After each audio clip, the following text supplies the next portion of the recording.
صل على محمد وعلى آل محمد كما صليت على إبراهيم وعلى آل إبراهيم إنك حميد مجيد. اللهم بارك على محمد وعلى آل محمد كما باركت على إبراهيم وعلى آل إبراهيم إنك حميد مجيد. أما بعد فإن أصدق الحديث كتاب الله وخير الهدي هدي محمد صلى الله عليه وسلم وشر الأمور محدثاتها وكل محدثة بدعة وكل بدعة ضلالة وكل ضلالة في النار. Alhamdulillah, Bapak Ibu sekalian yang dimuliakan Allah Subhanahu wa taala. Pada hari ini Allah mudahkan kita lewat overseas mengaji untuk membahas hal yang bermanfaat bagi kita di akhirat. Hal yang menjadikan kita selamat di akhirat, yaitu menjaga waktu. Masih di kitab Ustadz Yazid bin Abdul Qadir Jawas. Kita sampai di poin di bab 8 ya Teh? Iya, benar. Saya akan share screen pembahasan kita.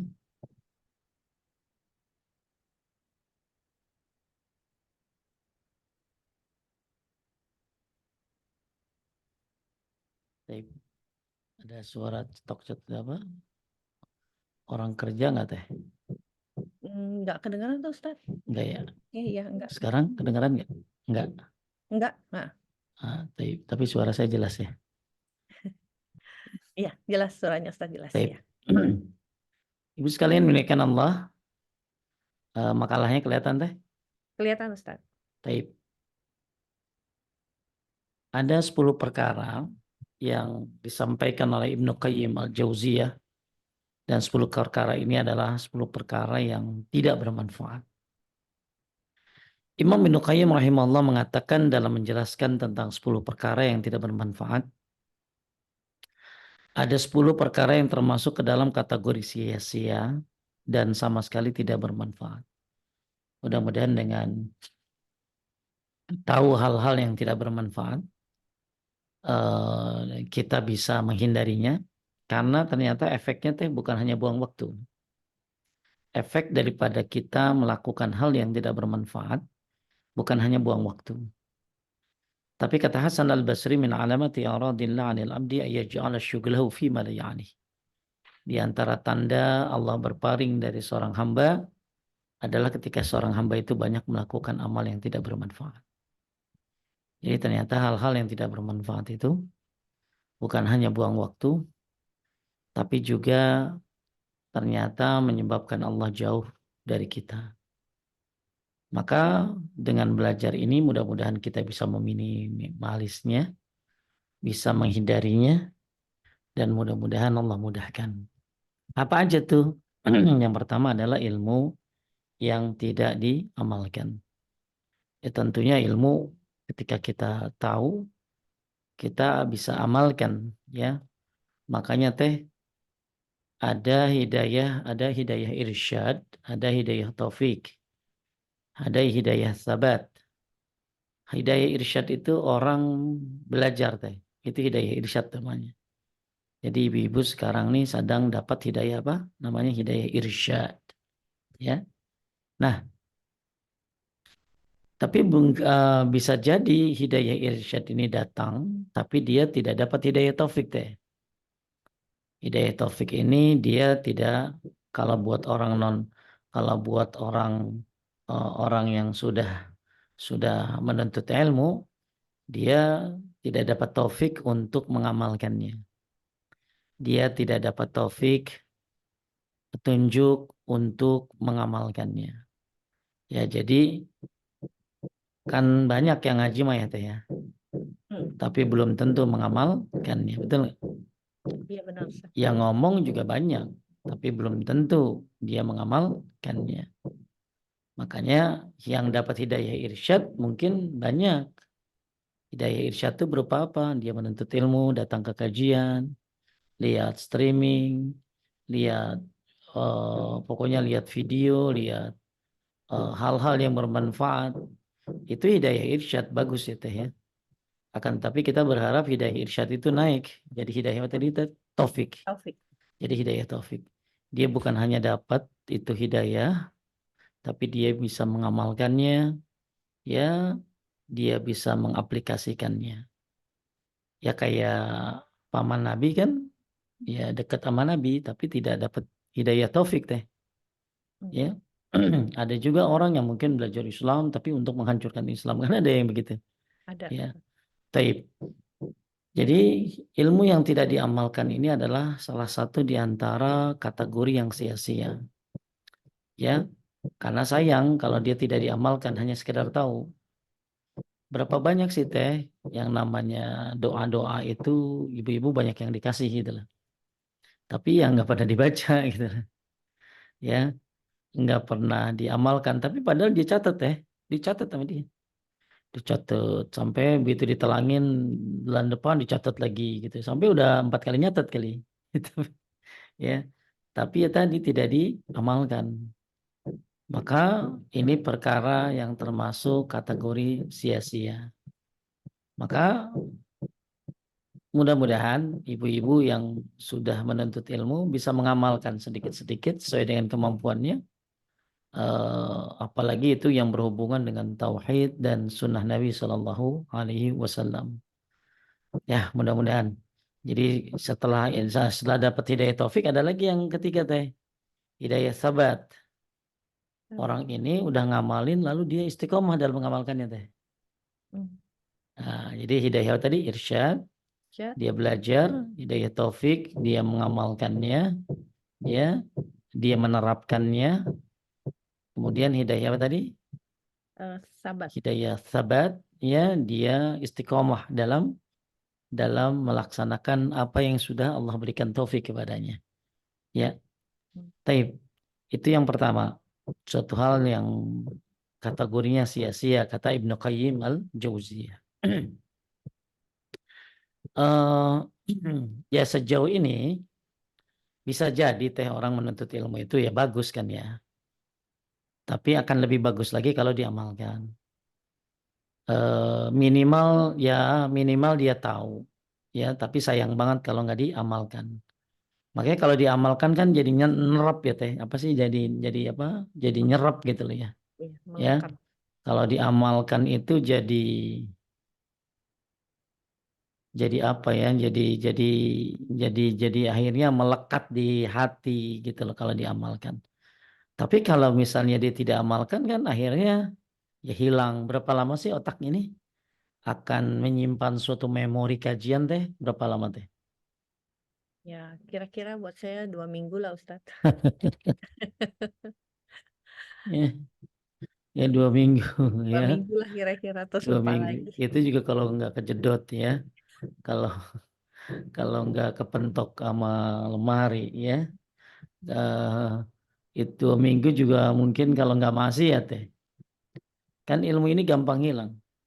Ya makanya datang sakautu ila waqi'an su'hifzi farsadani ila tarkil ma'asi wahbarani bi annal ilma nurun wa nurullah la yuhda lil 'as.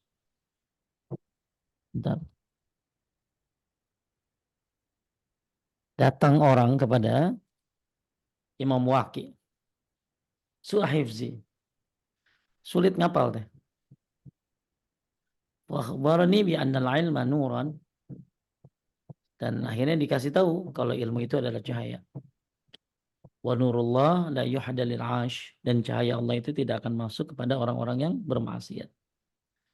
Jadi ilmu ini gampang lepas, apalagi nggak dicatat. Dicatat juga akan lepas kalau nggak dibaca. Ya, ditambah dengan maksiat, jadi bubar gerak jalan itu, bubar, ilmunya hilang begitu saja. Ya, oleh karena itu ya supaya ilmu tidak hilang maka diamalkan. Dan ilmu teh walaupun sedikit, fa idza jama'tahu minal ilmi qalilan wa kana hifdhan kasratil manfaatu bih. Ilmu itu kalaupun sedikit tapi dia apa dia hafalkan teh, dia amalkan, maka ilmu itu jadi banyak teh. Karena sedikit tapi dia hafal dan diamalin. Tapi ketika ilmu itu banyak tapi dia nggak hafalin, nggak amalin, ya maka itu tidak ada manfaatnya. Kembali kepada Ya, perkataan Ibnu Taimiyah ini. Masih ingat teh? Ilmu sedikit. Teteh hafal nih sedikit aja. 10 aja tentang hadis-hadis. Tapi teteh hafalin. Oh itu jadi banyak itu. Ya. Ya. Heeh. Apalagi diamalin, Masya Allah. Tapi banyaknya ilmu dia tidak hafalkan, dia tidak amalkan, ya hilang. Ya nggak ada gitu. Paling Hmm. dia mentok-mentok gini teh. Ada tuh saya pernah dengar gitu. Ada Ya. tuh ada di catatan saya tuh ya, tapi di mana ya gitu loh. Seperti itu. Yang kedua, amal yang tidak ikhlas dan tidak mengikuti contoh Rasulullah Shallallahu Alaihi Wasallam. Orang ini diibaratkan kayak bawa ini teh, bawa tas tapi isinya pasir. Ya, tas isinya pasir. Ya, jadi dia bawa berat-berat, tapi ya nggak ada manfaatnya di perjalanan. Buat apa pasir? Buat buat kucing gitu. Ya. Buat apa pasir? Dia buat bikin bangunan cuman setas kok. Jadi dia bawa berat-berat, tapi ya bocor halus gitu loh. Dia bawa berat-berat tapi nggak manfaat. Maka penting untuk beramal ikhlas, ya ikhlas. Kemudian dan mengikuti contoh Rasulullah Shallallahu Alaihi Wasallam. Jadi kalau misalnya nggak ikhlas, tapi sesuai sunnah nggak diterima juga teh. Hmm. Ya, sesuai sunnah tapi tidak ikhlas ya nggak diterima juga. Ya, jadi harus sampai ikhlas dan sesuai sunnah Rasulullah Shallallahu Alaihi Ya. Wasallam. Kemudian lanjutnya nomor 3. Nomor 3, harta yang tidak diinfakkan, orang yang mengumpulkannya tidak dapat menikmati harta tersebut untuk selama-lamanya di dunia dan tidak pula dapat dipersembahkan ke hadapan Allah di akhirat kelak. Taib. Jadi gini, penyesalan manusia sebelum mati itu kata ulama salaf ada 3 teh. Satu, nyesel belum memperbanyak amal. Dua, nyesel cita-citanya belum tercapai. Tiga, nyesel karena apa yang dia kumpulkan belum digunakan. Itu penyesalan orang kalau meninggal dunia. Nyesel amal belum banyak. Nyesel cita-citanya belum Sampai. tercapai. Mungkin dia harusnya punya ini, punya itu gitu lah. Dia dapat gelar ini, gelar itu. Nyesel ya diantaranya adalah yang terakhir nyesel apa yang dia kumpulkan belum dia pakai. Ya, apa yang dia kumpulkan ternyata dia yang make malah orang lain. Jadi ketika seharta makanya nih korban ini kan kurban ini kan pengorbanan harta teh. Hmm. Ya, orang harus ngeluarin uang 3,5 juta, 4 juta, 5 juta untuk seekor kambing atau untuk 40 juta untuk seekor sapi. Ya, dia jangan sangka hal yang dia keluarkan ini adalah sia-sia, jangan. Ya, nggak ada yang sia-sia di sisi Allah selama dia ikhlas. Makanya hati-hati ya, ada kesombongan dalam berkurban. Karena kurban ini Allah tidak terima darah, Allah tidak terima daging, tapi Allah terima ketakwaannya. Lan yanalallahu luhumuha wala dima'uha walakin yanaluhu taqwa minkum. Bapak Ibu sekalian menaikkan Allah, ketika harta dikumpulkan, dia nggak nikmatin, ketika dan di dunia dia nggak nikmatin, di akhirat juga dia dia tidak persembahkan hasilnya nggak akan dia dapatkan. Sedangkan teh salah satu yang menyebabkan kita selamat di mana? Di alam kubur adalah sedekah. Nanti azab kubur itu datang dari 3 arah. Dari atas kepala, dari tengah, dari kaki. Dari kaki yang menghindarinya adalah langkah kaki ke masjid. Datang azab kubur dari atas, maka bacaan Al-Quran yang akan menghalanginya. Datang azab kubur ke tengah, maka sedekah yang akan menghalanginya. Maka sedekah ini Masya Allah, ya bagian daripada menghindari murkanya Allah. Sedekah ini bagian daripada menghindari api neraka. Ittaqun nar walau bittaqi thamrah, jauhi dari api neraka walaupun dengan separuh kurma. Dengan sedekah ini Anda mempunyai modal nanti di sisi Allah Subhanahu wa taala. Sedekah ini akan jadi naungan dan lain sebagainya. Maka ketika harta tidak dikeluarkan disimpan, tidak dikeluarkan, manfaat di dunia dia tidak dipakai, ya mungkin yang pakai ya ahli warisnya, tapi di akhirat pun dia tidak dapat. Tapi mudah-mudahan kita termasuk orang-orang yang dimudahkan untuk melakukan sedekah, melakukan hal-hal dengan sedekah itu bisa melakukan hal-hal yang diridhai oleh Allah Subhanahu wa taala. Lanjut. Amin. Nomor Nomor 4. 4. 4. Hati yang kosong dan lalai dari kecintaan kepada Allah, kerinduan terhadapnya, dan kenyamanan ketika berada di dekatnya. Baik. Ada satu surga di dunia teh. Dan satu surga di dunia ini orang tidak akan masuk surga di akhirat sebelum masuk surga di dunia ini. Ya, apa? Kecintaan kepada Allah. Ya, kecintaan kepada Allah, rindu kepada Allah, ya, nyaman ketika beribadah kepadanya. Ini adalah bagian daripada surga di dunia yang orang tidak akan masuk ke surga di akhirat sebelum dia mendapatkan surga di dunia ini. Maka jangan sampai hati ini kosong, lalai dari kecintaan kepada Allah. Saya kemarin ketemu jamaah, dia itu bukan hanya belajar doa sujud deh. Dia pengen tahu apa arti doa sujud. Jadi kalau dia baca dia nanya sama saya, kalau saya baca subhana rabbiyal a'la lagi sujud, apa yang harus saya ingat Pak Ustadz? Ya Allah Maha Tinggi, Allah berada di arsh, ya. Wa bihamdih, ya. Kalau saya baca subhana rabbiyal azim, apa yang harus saya ingat? Jadi dia pengen banget ketika dalam bacaan-bacaan sholat itu dia mengingat Allah Subhanahu wa taala. Bukan hanya sekadar menyebut, tapi menghayati bacaan tersebut.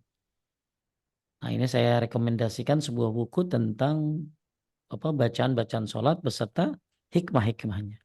Kenapa kalau sholat sujud baca ini subhanallahil a'la? Kenapa? Apa maksudnya? Ya, kenapa kalau kita sholat ada gerakan ini gerakan itu? Jadi kembali lagi Bapak Ibu sekalian muliakan Allah. Lalu dia bilang begini sama saya, kenapa maksud saya? Kenapa sih dia sampai belajar begitu gitu? Kita kan belajar bacaan sholat ya baca aja gitu kan, ya nggak pada pakai penghayatan kebanyakan, ya baca aja sekedar baca gitu loh. Tapi dia pengen pakai penghayatan. Dia bilang biar nggak hampa hati saya. Biar ketika saya lagi sujud berdoa itu ada yang saya pikirkan ya tentang Allah Subhanahu wa taala. Ya keagungannya, ketinggiannya dan lain sebagainya. Maka hati kosong ini berbahaya. Karena hati ini hanya dua dipakainya. Ya lalai atau taat. Ketika dia lalai, ya ketika dia taat maka kelalaian akan hilang. Ketika dia lalai maka ketaatan akan hilang. Oleh karena itu, hal yang tidak bermanfaat kata Ibnu Qayyim adalah hati yang kosong dan lalai dari kecintaan kepada Allah, kerinduan terhadapnya, kenyamanan ketika berada di dekatnya. Jadi ibadahnya hampa aja, nggak ada apa teh namanya, nggak ada rasa. Muka orang dulu kan kalau lagi jangankan mau sholat ya lagi wudhu aja udah nangis gitu lah, ya. Kenapa? Ya karena dia sadar mau akan berjumpa dengan Allah Subhanahu Wa Taala. Tapi mudah-mudahan kita bisa mengisi hati ini. Dan hati ini kan obatnya, makanannya, minumannya ya ilmu teh. Obatnya hati, makanannya hati, minumannya hati, gizinya hati ya ilmu.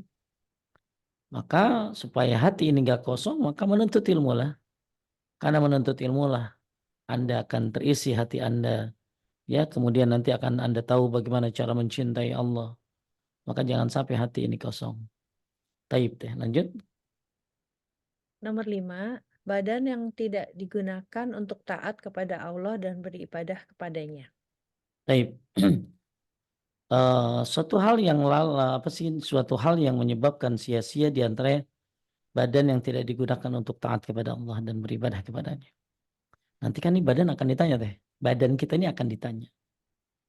Jadi kan kita tahunya teh yang ditanya itu apa? Ayo, umur, ya. Umur, ya. Terus apa lagi teh? Harta, Masa muda, ya kan? ya, umur. Kemudian harta dari mana dan untuk apa? kemudian ilmu. ilmu. Nah, dalam riwayat yang lain kan tubuhmu. Maksudnya apa? Tubuhmu nih dibuat apa gitu loh. Maka orang-orang yang membahayakan dirinya dengan merokok, ya Anda akan ditanya, tubuhmu ini buat apa gitu loh. Ya, eh, tubuhmu ini maka bergeraklah, bekerjalah, beribadahlah. Karena tubuh ini akan ditanya. Jadi Bapak Ibu sekalian yang dimuliakan Allah Subhanahu wa taala, ketika seseorang berbicara tentang eh, apa? eh, tadi badan yang tidak digunakan untuk taat kepada Allah dan beribadah kepadanya, maka bayangin deh teh, coba teteh, nih teh ya, pernah lihat orang Jepang jedodin pala gitu lah Oh di iya, rel, di kereta api, dia resah teriak-teriak, pernah lihat teh? pernah Ustaz. Ya, saya pernah pernah apa ya, pernah lihat orang ya kayak stres gitu gitu lah. Coba kita bayangkan sekarang ya, ketika teteh ya, ketika ketika teteh hidup tanpa sholat, hidup tanpa tanpa tanpa baca Quran, hidup buat laki-laki tanpa jalan ke masjid, hidup tanpa puasa, hidup nggak ada Idul Fitri, nggak ada Idul Adha, hidup nggak ada taraweh, nggak ada qiyamul lail, nggak ada sholat duha dan lain sebagainya. Hidupnya hanya untuk kerja, kerja, kerja. Kayak apa hampanya? Ya, orang ngelihat pemandangan pemandangan yang indah aja bisa seger teh, betul? Iya, betul Ustaz. Iya, ya, ya. Jadi orang melihat pemandangan aja, orang bilang ke apa sih namanya? Orang bilang apa sih namanya? Healing ya. Iya, Ya, ini. orang kalau healing aja itu ya padahal macet gitu ya. Padahal intinya yang nggak enak-enak banget sih gitu loh.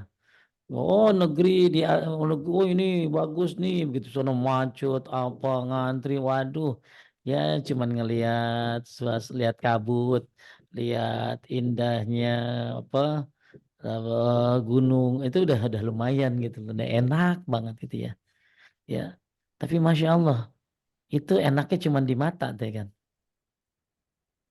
tapi kalau ibadah ini kan enaknya di hati deh ya ibadah nikmatnya ibadah itu ya ketika melakukannya ya ketika mengingatnya dan ketika mendapatkan ganjarannya.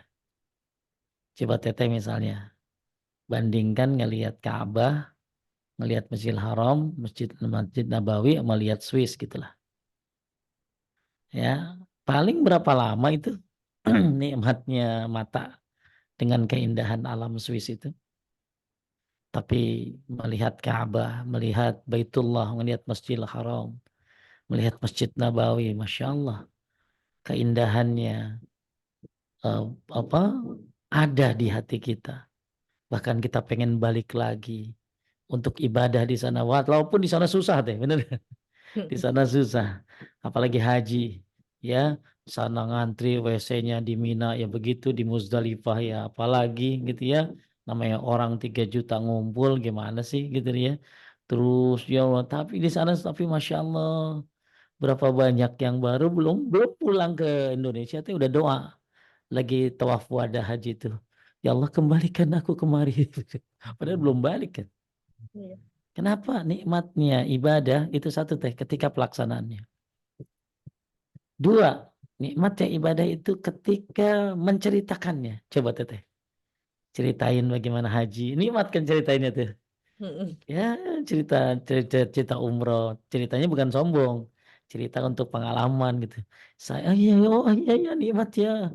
Oh, jadi jangankan nikmatnya ibadah, nikmatnya kafe di Madinah kan sebenarnya jauh banget gitu deh. Gak usah kafe dah, ada bakso kan di Madinah tuh ya rasanya kan jauh banget deh sama Wonogiri mah. Iya, Ya, tapi betul Ustaz. tapi ketika kita makan di sana tuh buahnya tuh enak banget gitu Hanya loh. enak, ya Ya benar. Allah, bawahnya enak banget itu. Padahal mah rasanya jauh banget gitu loh. Saya nih teh, saya makan mie goreng, goreng, Hmm. fee-nya Masjidil Haram gitu ya. Hmm. Makan mie goreng ya, makan mie goreng. Itu enak luar biasa. Ya mie goreng apalah gitu ya. Akhirnya begitu pulang saya bilang, boleh minta sama istri, kemarin saya makan mie goreng tuh, rasa anu, beliin dah gitu loh. Pengen banget ya. Begitu saya makan di Indonesia yang beda rasanya gitu. Beda rasanya. Nah, kenapa beda ya gitu ya. Kemarin kan rasanya sama, rasa ramen gini begini-begini. Oh iya suasananya. Ya makanya Masya Allah. Nih, ayo dapatkan kenikmatan badan dalam ketaatan kepada Allah. Jadi kalau orang ibadah itu nikmatnya itu satu ketika melaksanakannya. Ya teh husu kagak husu tetap nikmat, betul nggak? Betul, Ustaz. Ya. Iya, husu nggak husu nikmat ya. Minimal nikmat apa? Alhamdulillah udah ngerjain gitu lah. Ya, ya apalagi dia bisa paham bacaan sholatnya. Jadi nikmatnya ibadah itu ketika dia melakukannya, dua ketika menceritakannya.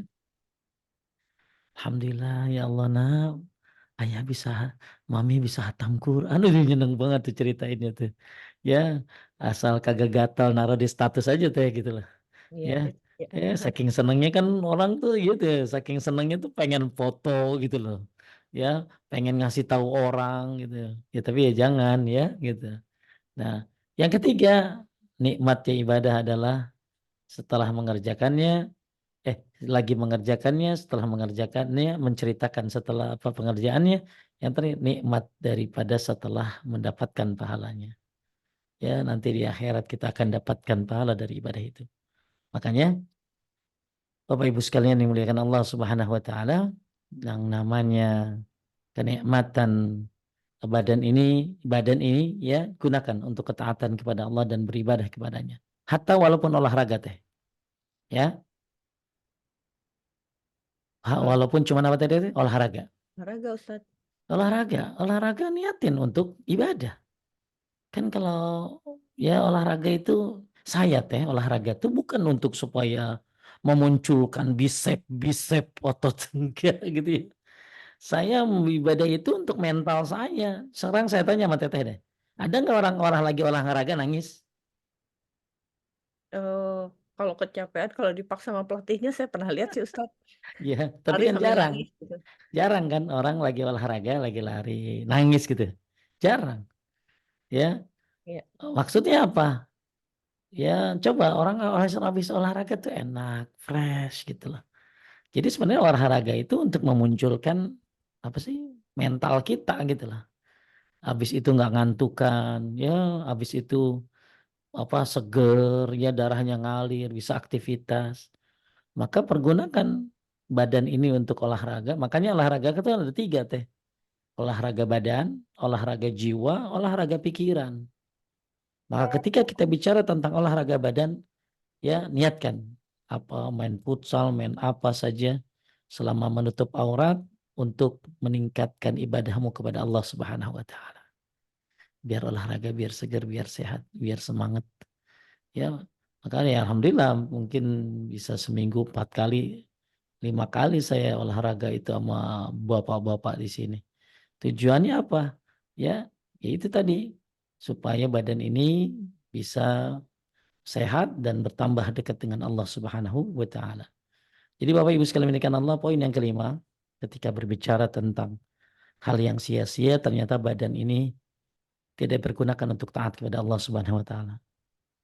Tapi ada orang ya badannya dipakai buat olahraga tapi tidak taat sama Allah gitu lah. Ya, Hmm. olahraganya jauh ya tapi masjid depan rumahnya kagak nyampe. Ya. Naik sepeda luar biasa jauhnya sampai semalam, sehari semalam. Tapi ya malas untuk ke masjid. Ini akhirnya dia terlena dengan olahraga dan olahraganya tidak menambah ketaatan dia kepada Allah Subhanahu wa taala. Jadi yang ditanya itu bukan hanya hartamu dari mana untuk apa, ilmumu, apa yang sudah kau amalkan, masa mudamu, umurmu, tapi juga apa tadi teh? Yang ditanya, yang ditanya adalah badanmu. Untuk apa? Badan. Badan. Dipergunakan untuk apa? Ya, baik. Kita lah. Tadi saya ada share di mana? Di Ya, chatting teh. di chat ya. Coba boleh itu poin nomor itu tuh teh. poin apa nomor 4 tuh tentang perkataan dari Syekh Abdul Aziz bin Bas, boleh teh dibaca. Sungguhnya Sesungguhnya hati yang kosong dari ilmu yang bermanfaat atau ilmu agama, maka hati itu akan menerima segala sesuatu, dan segala kebatilan akan melekat dengannya, kecuali orang-orang yang dirahmati Allah. Syekh baik. bin Baz dalam Majmu' al-Fatwa. Ya, hati yang kosong dari ilmu yang bermanfaat, maka hati itu akan menerima segala sesuatu dan segala kebatilan. Ya, maka isilah hati ini dengan ilmu agama. Ya, agar tidak masuk kebatilan, agar tidak masuk kesesatan, agar tidak masuk syubhat. Ilmu agama akan membawa hati ini kepada ketenangan dan kepada rahmat Allah Subhanahu wa taala. Baik, selanjutnya nomor Nomor 6, Ustaz. nomor 6 lanjut ya. Nomor 6, cinta yang tidak terikat dengan keridhaan Allah dan tidak terkait dengan pelaksanaan perintah-perintahnya. Baik. Eh, Nomor 6, cinta yang tidak terikat dengan keridhaan Allah dan tidak terkait dengan pelaksanaan perintahnya. Kita ini eh, ketika makanya cinta kepada siapa? Ya, cinta kepada teman, tapi karena pekerjaan bisa pisah deh, Bisa, Ustaz? bisa. Ya, cinta kepada suami, ya, ya bisa-bisa. Tapi cinta yang terikat dengan keridhaan Allah, ya, maka ini cinta yang insya Allah abadi.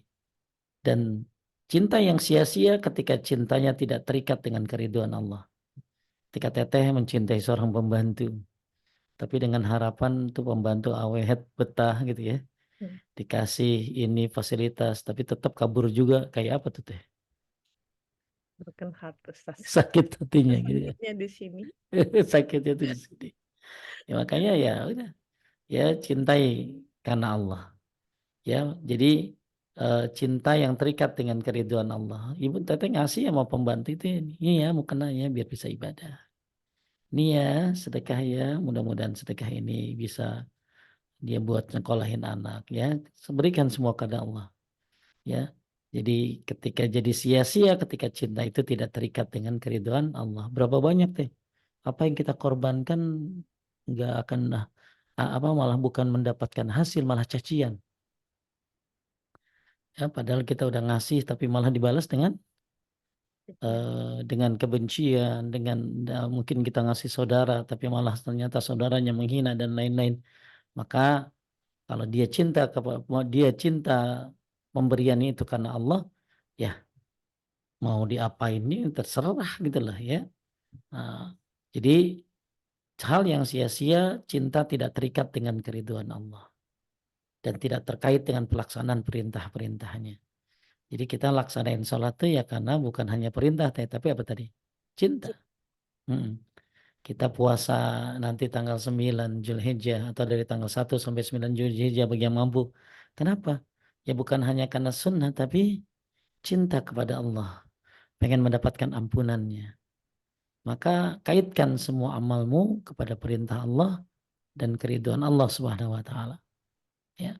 Apa yang Anda lakukan? Ya, termasuk bekerja. Niatkan biar ya tambah dengan bekerja tidak melalaikan ibadah, bekerja tidak lupa dari zikir, bekerja ya tetap fokus di hal yang halal, jauhin yang haram. Maka cinta yang kita kerjakan adalah mendapatkan keridhaan Allah Subhanahu wa taala ya dan kenapa kita tetap fokus kepada yang halal? Karena memang perintah-perintah Allah Subhanahu wa taala. Sia-sia cinta kalau tidak terikat dengan keridhaan Allah. Kemudian 7, 7, waktu yang tidak digunakan untuk mengerjakan amal-amal yang terluput di masa lalu atau tidak digunakan untuk berbuat kebaikan dan amal soleh yang dapat mendekatkan diri kepada Allah. taib. Ya, waktu yang tidak digunakan untuk mengejar amal yang terluput di masa lalu. Harusnya gini teh, kita tuh kita tuh beramal karena dendam dengan masa lalu gitu loh.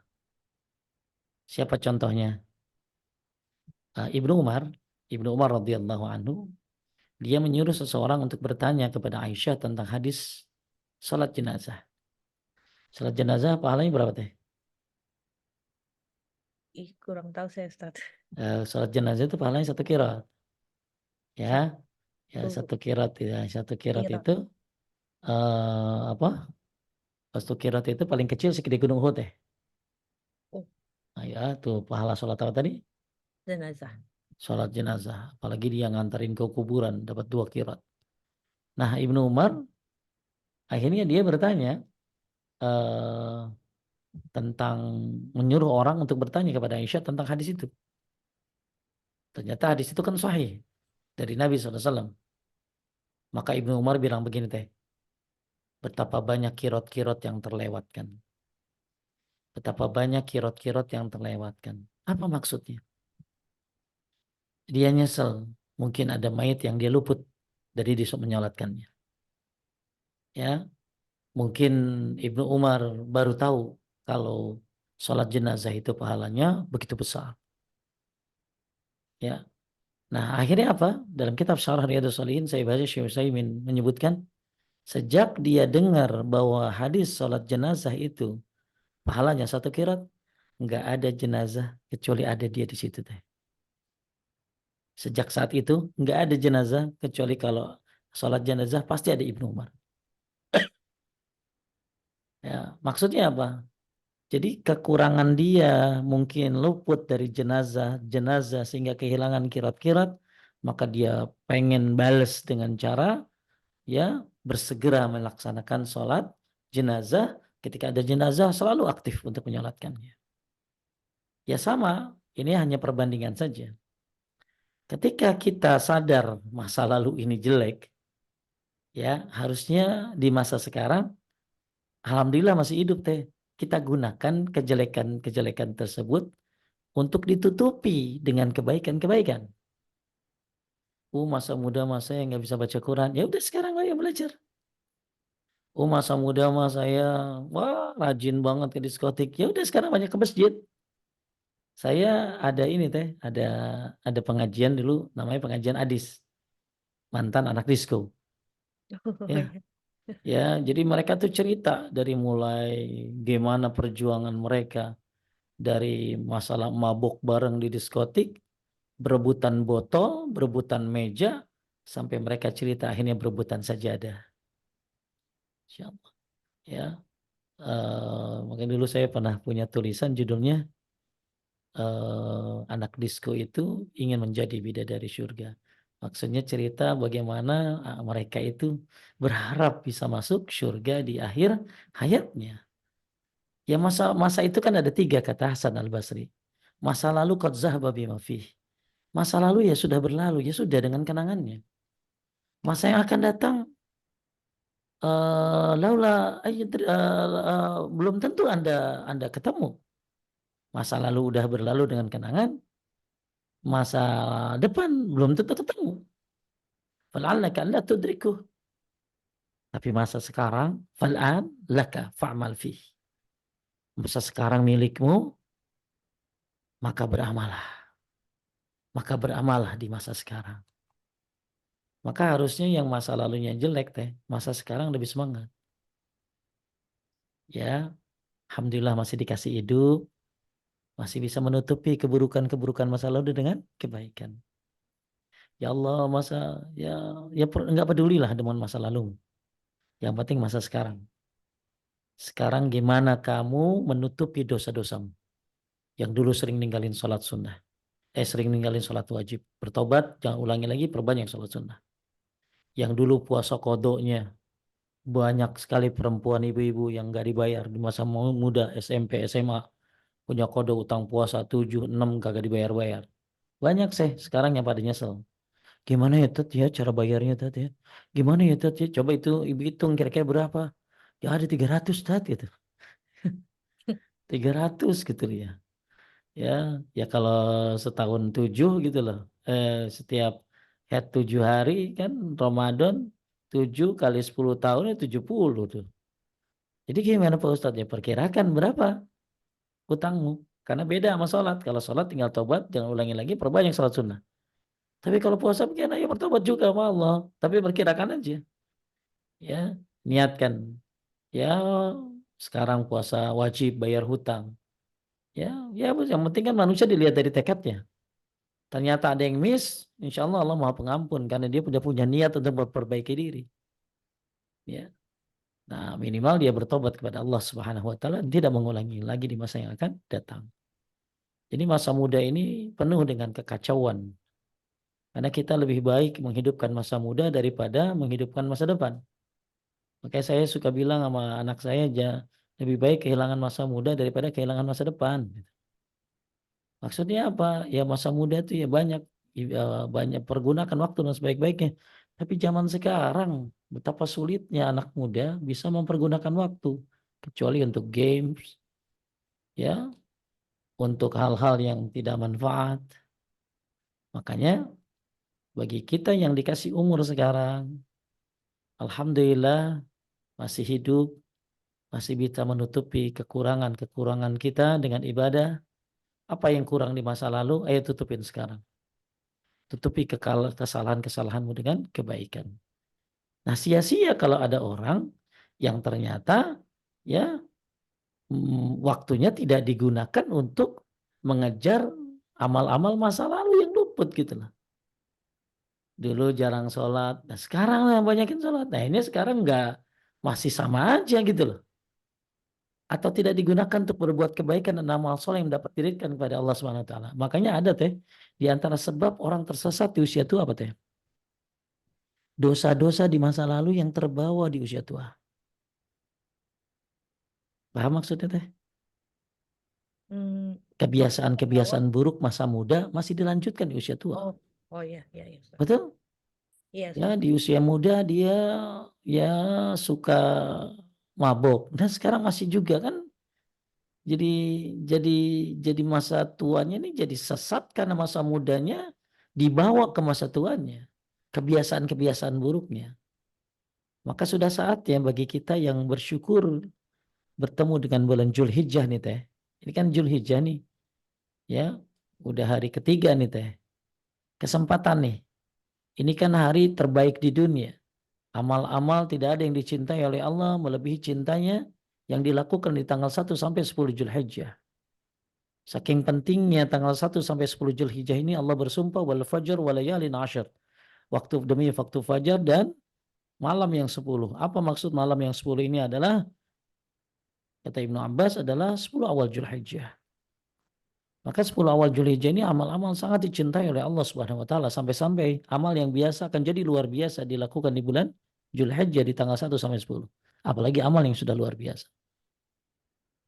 Maka mudah-mudahan ya kita bisa memaksimalkan diri beramal sehingga amal-amal ini ya berlipat ganda sehingga bisa menutupi masa-masa lalu kita yang penuh dengan dosa. Apalagi puasa tanggal 9 Zulhijjah yang menghapuskan dosa setahun yang kemarin dan setahun yang akan datang. Bapak Ibu sekali muliakan Allah, jangan jangan apa sih jangan jangan lalaikan masa tuamu untuk kembali kepada masa muda. Orang kan demen banget ya kalau dibilangin, makin muda ya gitu. Nggak apa-apa, asal makin muda mah badan. Tapi yang jangan sampai makin muda amalnya gitu loh. Kayak anak muda ya amalnya jangan ya. Ya, jadi kelihatan muda boleh, tapi amalnya kayak zaman muda ya jangan. Ya, karena masa muda biasanya penuh dengan kelalaian. Maka masa tua penuh dengan perbaikan. Makanya waktu itu saya pernah baca sebuah cerita tentang orang yang suka ngambilin daun teh. Ngambilin daun. Kan daun kan gampangnya diapain teh? Disapu. Iya. Ah. Dia malah ngambilin daun aja, diambilin satu-satu daunnya. Lalu ditanya, kenapa? Ya kan kalau ngambilin pakai sapu enak deh gitu. Beres cepet. Ya. Tapi daun-daun itu dia ambil dengan tangannya, dia taruh tangannya. Ya saya setiap ngambil daun baca salawat. Allahumma sholli wa sallim ala nabi. Allahumma sholli, kan satu salawat ngapusin dosa 10, naikin derajat 10, kebaikan 10. Allah bersalawat 10. Jadi dengan harapan tuh dia satu-satu Allahumma sholli wa sallim. Maka ada orang di usia tuanya dikit-dikit bismillah, dikit-dikit alhamdulillah, dikit-dikit bismillah, dikit-dikit alhamdulillah. Saya pengen terus mengucapkan itu. Karena masa muda kita mulut ini kayak apa isinya? Ya, Maka Bapak Ibu sekalian memuliakan Allah, hati-hati dosa-dosa di masa muda dibawa ke usia tua. Di usia tua bukan untuk mengejar lalainya masa muda sehingga tertutup, malah dia sama aja di usia tuanya seperti masa muda. Maka ini perbuatan yang termasuk hal yang sia-sia. Ya, semoga Allah jaga kita dari masa tua yang males, masa tua. Maka ada doanya tuh ya. Allahumma inni a'udzubika minal ajzi wal kasali wal jubni wal harami. Ya, ini hindari dari males, ya, dari pengecut, ya. Makanya ada yang kita bahkan dicil pagi sore teh wasuil kibari, ada Ya. suil kibar, apa tuh masa tua yang jelek. Naudzubillah. Masa tua yang jelek. Kita berlindung kepada Allah dari masa tua yang jelek. Taib, nomor 8. Nomor Eh, 8, pikiran yang menerawang untuk hal-hal yang sia-sia dan tidak bermanfaat. bentar saya cari yang ini teh apa ya? Handphone saya di bawah. Tentang doa tuh tadi yang doa apa? Agar terhindar dari masa tua yang jelek ya. Bisa sebentar nggak teh? Sebentar ya. Ya, ya. Dari doanya.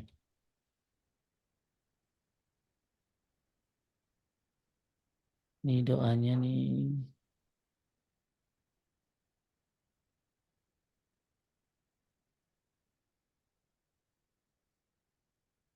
Ah ini doanya.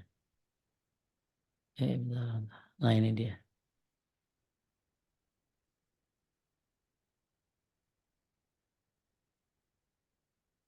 Kelihatan nggak teh? Ya, Allahumma ya'udzubika minal Minal ajzi ajzi wal kasali. Allahumma inni a'udzubika minal ajzi wal kasali wal jubni wal harami wal bukhli. A'udzubika min azabil qabri min fitnatil mahya wal mamat. Ada? Ya. Coba artinya teh. Ya Allah, Ya Allah, aku berlindung kepadamu dari kelemahan, rasa malas, rasa takut, keburukan di waktu tua, dan sifat kikir. Dan aku juga berlindung kepadamu dari siksa kubur serta bencana kehidupan dan kematian. di sini apa? Keburukan di waktu tua. Ya, keburukan di waktu tua kita berlindung kepada Allah. Saya share ya teh. Nuhun Ustaz. Yap. Coba ada dua sebentar.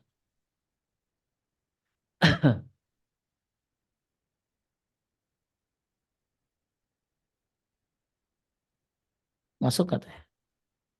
Masuk Ustaz. Satu lagi. Ya, dua-duanya masuk. Coba baca teh. Oh dua-duanya belum. Baru satu. Ada dua di saya Ustaz. Masa?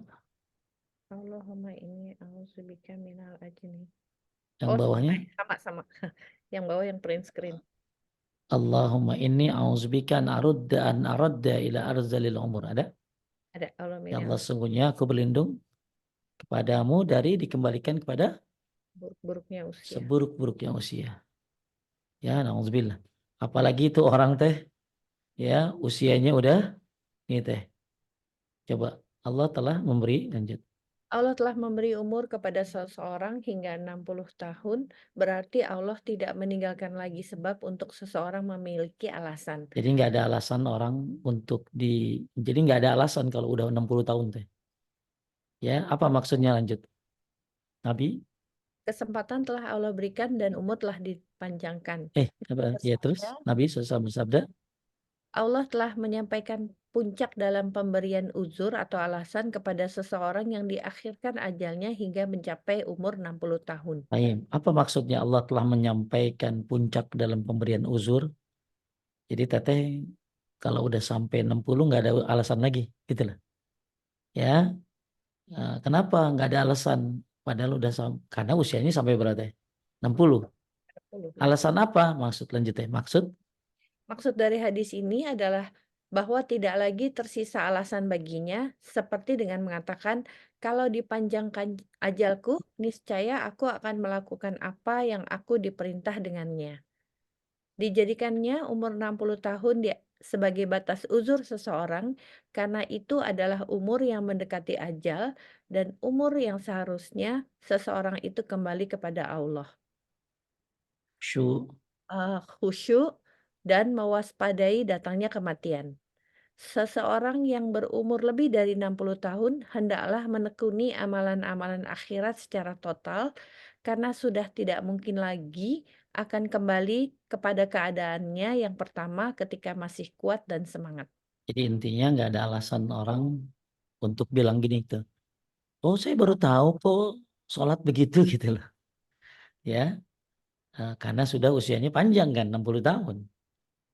Ya, jadi batas uzur seseorang itu diberikan alasan sampai 60 tahun. Maka kalau udah 60 tahun nggak ada alasan lagi. Ya, dia harusnya sudah sibuk dengan ilmu agama, sudah sibuk dengan ibadah, ya menekuti amalan akhirat secara total karena nggak mungkin kembali ya masa yang muda lagi. Jadi hadis ini eh, adalah pelajaran buat kita. Jangan sampai di usia tua bilang begini, andai dipanjangkan ajalku, niscaya aku akan melakukan yang aku diperintahkan dengannya. Mana aja lu kemarin gitu loh. Ya, paham teh? Paham Ustaz, Masya Allah. Taib. Makanya di mana di usia-usia tua tuh ya bagus seseorang eh, melakukan hal-hal ini teh, lebih merhatikan amalan wajib. Ini yang utama nanti teh. Ya. Jadi kalau udah usia tua lebih memperhatikan amalan wajib, menghindari hal-hal yang diharamkan oleh syariat, menambah amalan-amalan sunnah, banyak bertahmid, baca istighfar, bertobat, sedekah, memperbanyak amalan yang ringan tapi pahalanya gede teh. Ya, memperbanyak amalan ringan tapi pahalanya gede. Makanya puasa tanggal 9 Zulhijjah tuh ngapusin 2 tahun teh.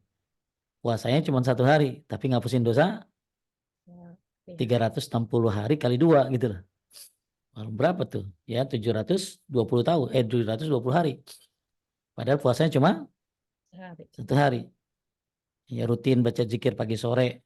Ya, kemudian tetap aktif dalam menuntut ilmu. Ya, kemudian rutin baca Quran dan mentadaburinya.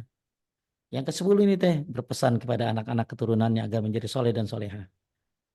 Jadi teteh pesan sama anak-anak, jadi anak yang soleh soleha, gemar mendoakan orang tua baik hidup atau meninggal, membantu mentalkinkan orang tua ketika meninggal, tutup orang tua dengan doa, matanya kan suka melotot teh kalau lagi syakaratul maut, ya tutup dengan doa.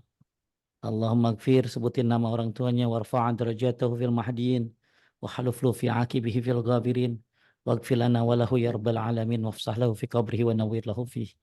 Indah banget teh kalau bisa nutup mata orang tua ya dengan doa dari Nabi Shallallahu Alaihi Wasallam.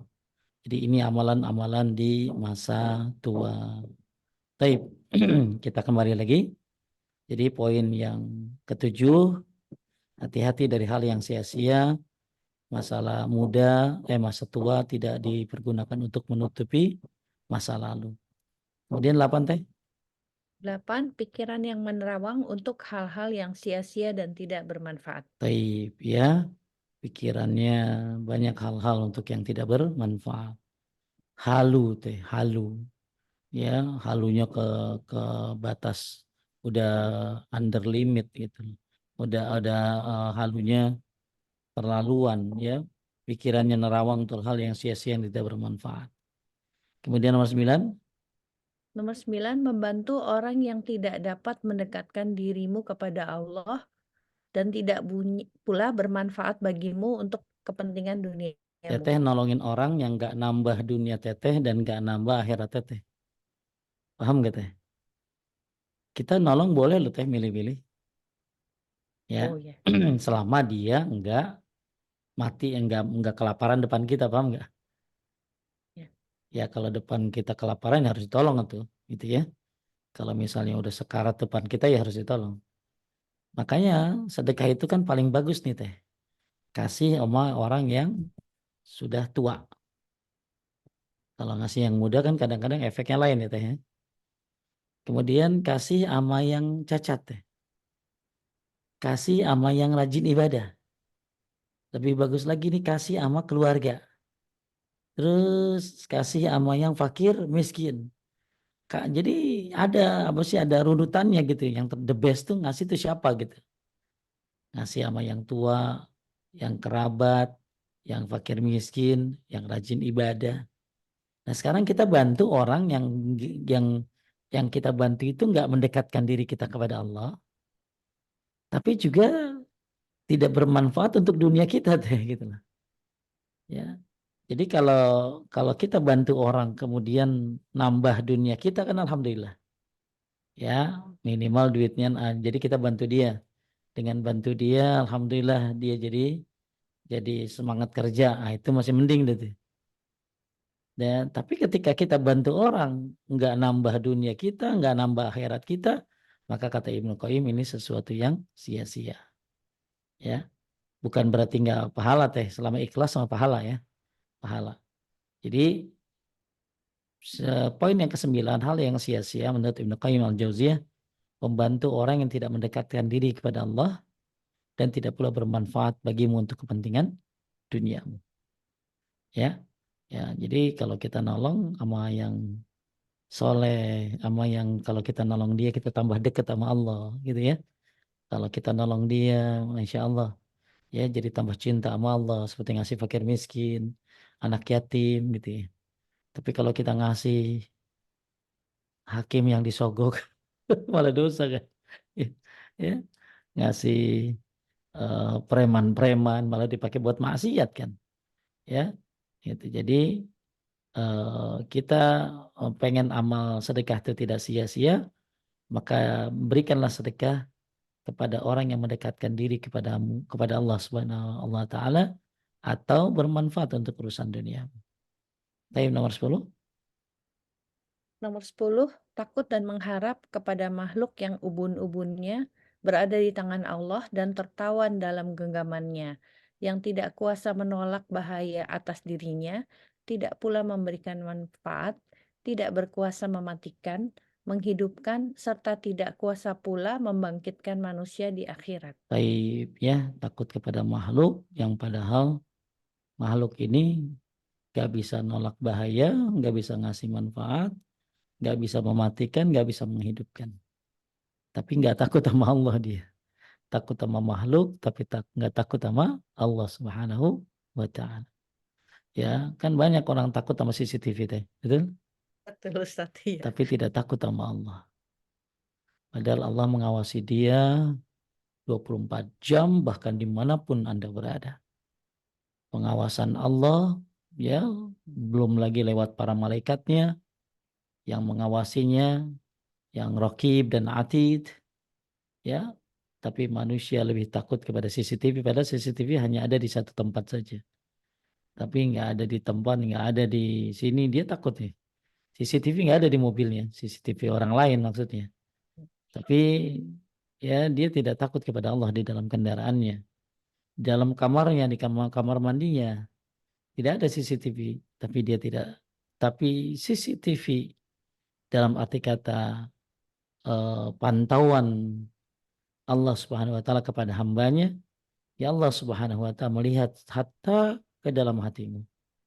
Maka jangan sampai ya kayak ada cerita begini deh, cerita mungkin cerita humor kali ya.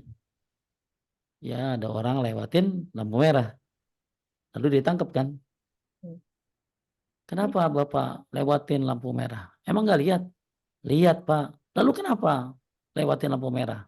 Kalau lihat, ya saya lihat lampu merah tapi nggak lihat Bapak gitu. Maksudnya nggak lihat polisinya gitu ya. Ya. Eh, Jadi dia dia tahu Allah Maha melihat, akan tetapi dia lebih takut dengan pandangan manusia, dengan pantauan CCTV daripada takut kepada Allah Subhanahu wa taala. Taib. Lanjut ya, bentuk. Bentuk penyanyian terbesar terdiri atas dua macam, dan keduanya adalah pangkal segala penyanyian yang dilakukan manusia. Taib. Jadi kita kan lagi udah bahas nih 10 perkara yang tidak bermanfaat. Ya, ilmu yang tidak diamalkan, saya ulangi lagi ya, amal yang tidak ikhlas dan tidak mengikuti contoh Nabi, harta yang tidak diinfakkan, ya, nggak dia nggak nikmatin harta itu, di akhirat juga dia nggak dapat apa-apa. Hati yang kosong dari kecintaan kepada Allah, ya, kerinduan kepadanya kosong, nggak ada kecintaan kepada Allah. Naudzubillah hidup kita tanpa sholat, hidup kita tanpa baca Quran, naudzubillah hidup kita tanpa ibadah kepada Allah. Nggak enak banget ya. Hidup cuma kerja, kerja, kerja. Ya, pulang, tidur, kerja lagi, bangun pagi-pagi, kejar-kejaran, target, target, target. Wah, stres. Ya, hidup ini kita tadi lihat pemandangan aja udah terasa enak. Bagaimana kalau kita beribadah kepada Allah Subhanahu wa taala? Makanya sholat itu adalah bentuk istirahat ya. Ya, refreshing itu sholat. Maka Nabi bilang arhina ya, Bilal bis sholat. Hibur kami dengan sholat. Maksudnya bilang supaya azan ya hingga Nabi melaksanakan sholat. Sholat adalah hiburan, sholat adalah kedekatan kepada Allah. Sholat adalah bagian daripada apa rehatnya hati ini. Kemudian hati yang kosong dari kecintaan. Terus yang kelima, badan yang tidak digunakan untuk taat kepada Allah Subhanahu wa taala. Sayang banget. Badannya keren banget teh. Tegap banget, kuat banget ya. Tapi jalan ke masjid kagak kuat. Ya luar biasa ngangkat apa aja. Bisa berapa kilo diangkat beban nih. Ya buat gedein ototnya. Tapi ngangkat beban keluarga nggak bisa gitu ya. Ya, jadi jangan sampai badan kita ini tidak dipergunakan untuk beribadah kepada Allah Subhanahu wa taala. Naik sepeda kuat ya, sholat kagak kuat. Kemudian cinta yang tidak terikat dengan keridhaan Allah. Setiap cinta yang tidak terikat dengan keridhaan Allah biasa gampang bubarnya. Kemudian waktu yang tidak digunakan ini tadi saya lebih fokus kepada nomor 7 ya Teh ya. Ya, bahwa masa lalu ini yuk kita tutupi dengan amal-amal soleh di masa sekarang. Alhamdulillah masih dikasih hidup ya. Kemudian pikiran yang menerawang ya untuk hal-hal yang sia-sia yang tidak bermanfaat. Halu ya. Oh, ya kan banyak teh pikiran-pikiran ini dibentuk oleh sinetron teh. Ya, Ya, pokoknya datang ke kota, keserempet mobil orang kaya, terus lihat-lihatan gitulah. Ya, akhirnya demenan nah gitu kan. Itu halu banget kan gitu loh. Ya, banyak orang pengen hidup mudah gitu ya. Padahal hidup ini penuh dengan rintangan. Kemudian membantu orang yang tidak mendekatkan dia kepada Allah dan juga tidak mendapatkan dunianya. Dan kemudian takut kepada makhluk, padahal makhluk ini tidak bisa mematikan dan menghidupkan. Dia takut sama makhluk tapi tidak takut kepada Allah Subhanahu wa taala. Nah, di antara pangkal semua penyanyian kalau tadi kan nggak manfaatnya amal. Nah, sebabnya itu dua teh. Satu menyia-nyiakan hati, dua menyia-nyiakan waktu. Lanjut teh. Eh, Penyanyian hati. penyanyian hati muncul akibat mengutamakan dunia dari akhirat, sedangkan menyia-nyiakan waktu muncul akibat larut dalam angan-angan. Baik. Jadi kenapa orang suka nyanyain hati dan nyanyain waktu? Nyanyian hati itu sebabnya karena lebih mengutamakan dunia daripada akhirat. Maka akhirnya hatinya disia-siakan untuk akhirat, lebih mentingin dunia daripada akhirat. Yang kedua, menyanyikan waktu muncul karena banyaknya angan-angan. Banyaknya angan-angan, panjangnya angan-angan. Terus seperti Seperti dimaklumi, semua penyebab kerusakan berpangkal pada menuruti hawa nafsu dan larut dalam angan-angan. Sebaiknya kebaikan sebaliknya, bermula sebaliknya. sebaliknya, kebaikan bermula dari mengikuti petunjuk dan mempersiapkan diri untuk bertemu Allah. Hanya kepada Allah lah kita memohon pertolongan. Sungguh aneh, lanjut. Sungguh aneh jika seseorang mempunyai keinginan dan berharap Allah mengabulkan keinginannya itu tanpa memintanya agar menghidupkan hatinya yang telah mati akibat kebodohan dan Makanya keberpalingannya. ada yang bilang teh, kalau hati kita mati, buruan teh. Ya, satu, cari anak yatim, pegang palanya, ya, lalu berikan makan dengan makanan kita. Ya, kasih apa tadi teh? Kasih makan. Jadi sayangnya anak yatim, pegang palanya, beri makan dengan makanannya, anak yatim yang masih kecil yang belum balik. Maka hati kita jadi lembek lagi lembut. Jadi kalau orang ya ketika apa tadi ya eh, apa keras hatinya ya eh, maka segera ya. Jadi sungguh aneh jika seorang punya keinginan berharap Allah mengabulkan keinginan itu tanpa meminta agar menghidupkan hatinya. Penting hidup hati ini teh. Ya, maka hati hidup dengan menuntut ilmu. Kemudian hati hidup dengan menyayangi apa tadi teh? Anak yatim. Anak yatim. Nah, setelah kita ya ada lagi nih. Kalau pengen hati hidup ya tahajud, ya sujud minta kepada Allah. Masih nggak hidup juga teh, masih nggak hidup juga teh. Lihat orang mati, lihat orang mati. Masih nggak hidup juga, pergi ke kuburan teh. Nggak hidup juga, minta sama Allah hati yang baru. Emang udah punya hati kan nih? Minta kepada Allah hati yang baru. Ya, maka ya gimana? Dia pengen kabulkan permohonannya semuanya, tapi ya dia tidak meminta agar menghidupkan hati. Maka bagus kita minta ya muqallibal qulub, sabbit qalbi ala dinik. Ya musarrifal qulub, sarif qulubana ala taatik. Ya, terus Dan tanpa memintanya agar menyembuhkan hatinya dari segala penyakit syahwat atau hawa nafsu dan syubhat atau keraguan-raguan. Padahal apabila hati manusia telah mati, niscaya ia tidak lagi merasa atau menyadari bahwa dirinya telah berbuat maksiat kepadanya. orang kalau mayit kan udah nggak ngerasain teh. Ya, jadi kalau kenapa ada orang yang maksiat udah nggak ngerasa? Jadi kita kan fitrahnya teh kalau bikin salah pasti nggak enak, betul nggak? Mm. Tapi ini orang udah nggak rasa gitu, nggak ada rasa nggak enak, udah nggak ada rasa nggak enak di hati. Nah, ini berarti udah apa nih ya? Hatinya udah dikotori oleh syahwat, syubhat, ya sampai-sampai maksiat aja nggak kerasa sama dia. Terus penjelasan beliau, Penjelasan beliau rahimahullah ini beliau ringkas dari dalil-dalil Al-Quran dan As-Sunnah berdasarkan pemahaman salafus sahih. Beliau simpulkan bahwa yang banyak disia-siakan oleh manusia adalah hati dan waktu. Hati bila sudah rusak, maka rusak pula seluruh tubuhnya. Berdasarkan hadis Nabi Shallallahu Alaihi Wasallam, di, ingatlah lanjut. sungguhnya di dalam tubuh manusia itu ada segumpal daging. Apabila ia baik, maka baik pula seluruh tubuhnya. Dan apabila ia buruk, maka buruk pula seluruh tubuhnya. Ketahuilah segumpal daging itu adalah hati. Baik, ya. Jadi fa iza fasadat fasadal jasadu kullu ala wahyal qalb. Ya, kalau rusak maka rusak semuanya. Apa itu hati? Maka manusia sebabnya gara-gara melakukan amal yang tidak manfaat ini karena apa? Pokoknya dua, menyia-nyiakan hati, menyia-nyiakan waktu. Ya, maka eh, orang ya banyak yang bukan hanya menyia-nyiakan hati, bahkan dia tidak minta sembuh hatinya. Makanya gini teh, apa salah satu obat hati teh? Kan baca Eh, Quran, betul? Ya, zikir, ya, ya. Ya, Allah Subhanahu wa taala berfirman, "Wa nunazzilu minal Qur'ani ma huwa shifaa'un wa rahmah." Allah turunkan Al-Quran penuh dengan apa? Obat. Allah turunkan Quran sebagai obat dan rahmat.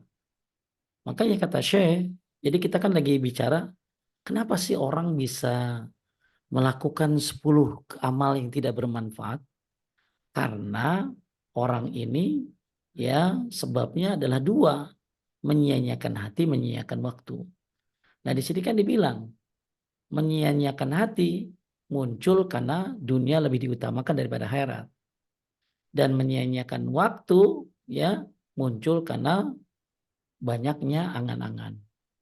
Oleh karena itu kita minta kepada Allah agar hati ini dihidupkan. Jangan sampai minta harta, minta kesehatan badan, tapi nggak pernah minta hati ini dihidupkan gitu lah. Kita kalau doakan banyak begitu deh ya. Ya Allah sehatkan badan gitu lah. Ya Allah ya tambahkan rizki. Tapi pernah nggak kita minta ya Allah hidupkan hatiku. Maka doa ya muqallibal qulub sabbit qalbi ala dinik ya musarrifal qulub sarif qulubana ala taatik. Ini bagus banget doa yang paling banyak dibaca oleh Nabi Shallallahu alaihi wasallam. Ya muqallibal qulub. Ya minta kepada Allah ya, hati ini minta dihidupkan gitu. Karena ketika hati ini mati, banyak sekali hal yang tidak manfaat yang akan kita lakukan. Jangankan yang tidak manfaat, bikin maksiat aja udah nggak kerasa gitu loh, karena hatinya sudah mati. Nah, obat daripada penyakit hati yaitu adalah salah satunya baca Al-Quran, berzikir. Makanya Syekh Muhammad Fawaz dalam satu tulisannya membolehkan orang kalau baca Quran niatin gini ya Allah sembuhkan penyakit hatiku. Kita kalau badan sakit kan segera minum obat. Tapi hati ini sakit, gak pernah kita cari solusinya. Salah satu cara solusi hati adalah berdoa. Ya muqallibal qulub tadi.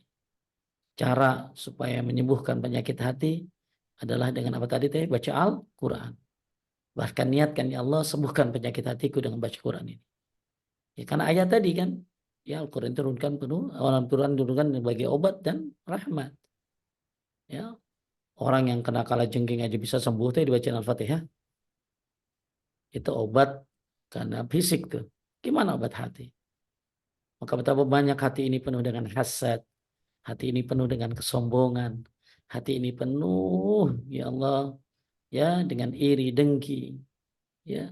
Maka yuk sembuhin.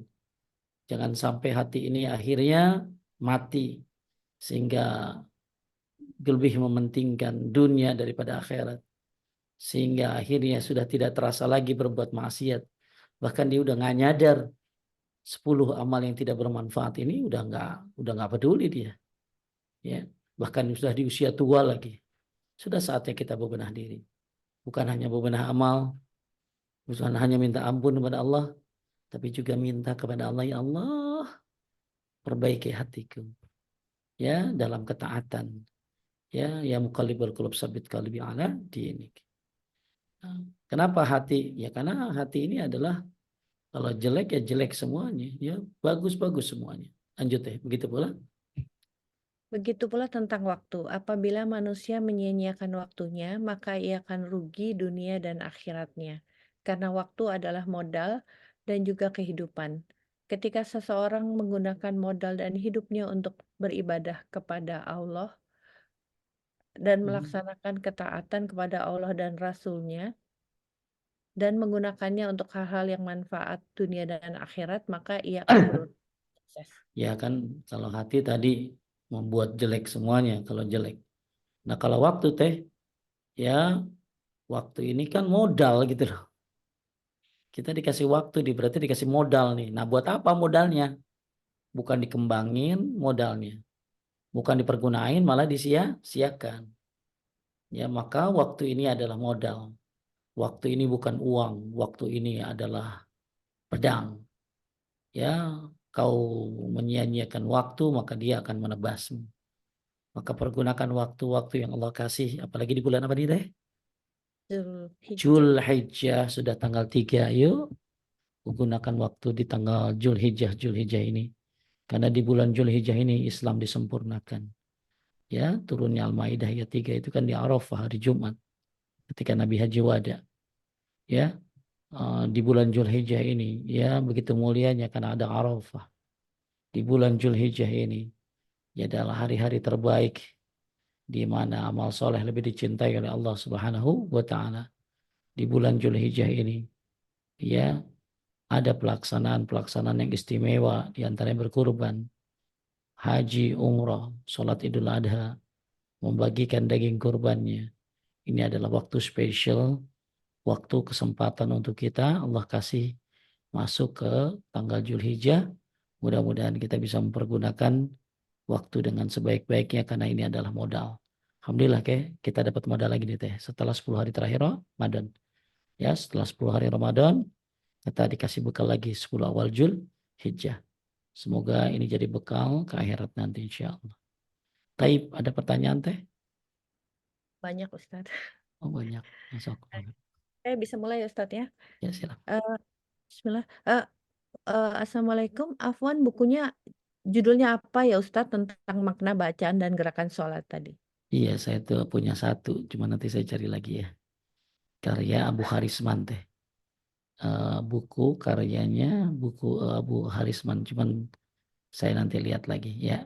Nanti saya copy ke Risa ya. Ya, Ke Risa ya. Nanti saya atau nanti apa saya fotoin ke Risa. Saya namanya Abu Harisman namanya ngarang ya. Eh, kemudian apa bukunya juga nggak ada di ini teh kayaknya ya. Di bukunya saya belinya tuh dari mana aja dari Jawa begitulah ya lewat tapi lewat lewat ini juga kayaknya aplikasi juga atau apa saya lupa. Nanti ya jadi baik. ditanyain lagi ya. Saya lupa. Lanjut. Ustadz, izin bertanya Ustadz, ada yang bilang hadis puasa 9 hari Zulhijjah hadisnya doif. Tidak boleh diamalkan, kalau diamalkan berdosa karena tidak ada contohnya dari Rasul. Pertanyaan Mohon saya. penjelasannya. Oke, coba saya tanya ya. Nabi nyuruh kita ngapain di 10 awal Zulhijjah ini? Ini kita nggak ngomongin hadisnya Beramal sahih atau doif itu ya. Ya, hadisnya kan dia bilang doif, tapi ada yang sahih. Ada satu dari hadis yang katanya doif, tapi ada lagi yang sahih. Anggap kita nggak bicarain hadisnya teh. Yang masalah puasa tanggal 1 sampai berapa tadi? 9.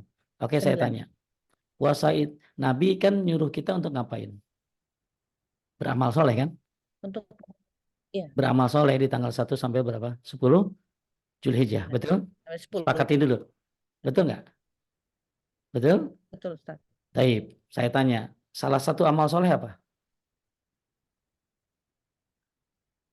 Salah satu amal soleh apa? Oh, puasa. Ya puasa. Kalau kan amal soleh Puasa. ya. Ya. Jadi secara khusus kalau saya nggak bahas ini karena kalau saya bahas kan ada ustadz yang bilang itunya dhaif, tapi dia nggak mandang orang yang bilang hadisnya sahih gitu loh. Ya. Jadi saya coba nggak lihat hadisnya dulu karena ada yang bilang hadisnya sahih, ada yang bilang hadisnya dhaif. Itu kan menurut dia gitu loh. Tapi dia nggak mikirin bagaimana menurut orang lain gitu loh. Ya menurut pendapat ulama yang lain. Karena hadisnya bukan hanya satu. Ya. Sekarang gini dulu ya. Kita di tanggal 1 sampai 10 Zulhijjah ini disuruh ngapain? Beramal soleh. Betul? Karena tidak ada amal soleh yang lebih dicintai oleh Allah. Tuh, itu riwayatnya. Saya ulangi ya. Ibu yang bertanya siapa ibu siapa? Sebentar. Ibu Lilis. Oke, saya tanya sama Ibu Belilis ya. Jadi yang nanya ya, saya kan di hadis tentang tanggal 1 sampai 10 Zulhijjah itu tidaklah amal soleh lebih dicintai Allah kecuali di hari ini, itu tanggal 10 Zulhijjah. Di situ ada perintah amal soleh kan. Taib ya. Sekarang saya tanya, puasa amal soleh bukan? Iya. Ya. Apa dalil puasa amal soleh? Asyamuli wa ana adzibi. Puasa itu untukku dan aku yang akan memberi apa pahala ya untuknya. Jadi kalau kita bicara tentang uh, apa puasa, maka puasa adalah salah satu amal soleh. Bahkan Allah bilang puasa itu untukku dan aku yang akan memberikan pahala untuknya. Kedua, ma min abdin yasumu yawman fi sabilillah illa ba'dallahu bizalika wajuhan innari sab'ina kharifan. Siapa yang berpuasa satu hari, maka ya, ini saya kasih hadisnya dulu ya. Siapa yang berpuasa satu hari, maka Allah akan menjauhkan dari api neraka satu hari itu apa? 70 tahun perjalanan. Taib saya liatin dulu hadisnya. Taib ini dalil kelihatan teh? Ya, kelihatan Ustadz. Coba ya di sini ya. Gitu. Di sini kan ada ini coba. Tidak ada amal perbuatan yang lebih utama kelihatan nggak? Kelihatan Ustadz. Ya, tidak ada amal perbuatan yang lebih utama daripada yang dilakukan pada 10 awal bulan Zulhijjah. Ya. Berarti kita disuruh ngapain? Beramal kan? Oke. Kita lihat lagi di bawahnya hadis riwayat Ahmad. Ya, tidak ada hari yang lebih agung dan amal soleh yang lebih dicintai Allah daripada yang lebih 10 hari pertama bulan Zulhijjah. Di sini disuruh ngapain? Beramal Nama soleh. soleh. Taib. Sekarang kan bertanya, saya nggak bahas hadis nih ya. Saya hanya bahas tentang bagaimana kan amal-amal yang bagus dilakukan di tanggal 1 sampai 10 Zulhijjah itu satu haji dan umrah. Dua, puasa. Ya, kapan? Tanggal 1 sampai berapa? 9. 9 Zulhijjah. Kenapa? Satu, karena puasa adalah amal soleh. Ini hadisnya tadi, puasa untukku dan aku yang akan membalasnya. Kemudian, tidak seorang hamba puasa saat di jalan pasti Allah jauhkan dari api neraka 70 tahun perjalanan. Ya. Nah, adapun dalil yang menunjukkan keutamaan puasa pada awal Zulhijjah, ya, dari Hunaidah bin Khalid, dari istrinya, dari salah seorang istri Nabi sallallahu alaihi wasallam. Ya, coba teteh baca. Rasulullah Shallallahu Alaihi Wasallam biasa Rasulullah lanjut. Rasulullah SAW biasa berpuasa pada 9 hari awal Zulhijjah, pada hari Asyura sebelum Muharram, berpuasa 3 hari setiap bulannya. Taib. Hadis ini disahihkan oleh Syekh Albani. Sekarang kita lihat teh. Ya, siapa aja yang berpuasa tanggal 1 sampai berapa teh? 1 sampai 9. Taib, kita lihat. Imam Ibnu Rajab lanjut. Imam Ibnu Rajab rahimahullah menyebutkan di antara sahabat yang mempraktikkan puasa selama 9 hari pertama bulan Zulhijjah adalah Ibnu Umar. Ibnu Umar. Ibnu Umar ini Masya Allah. Ya, sahabat Nabi yang banyak salah satu yang setelah Abu Hurairah dan Anas bin Malik paling banyak meriwayatkan hadis. Dan beliau adalah sahabat Nabi yang luar biasa dalam menjalankan sunnah.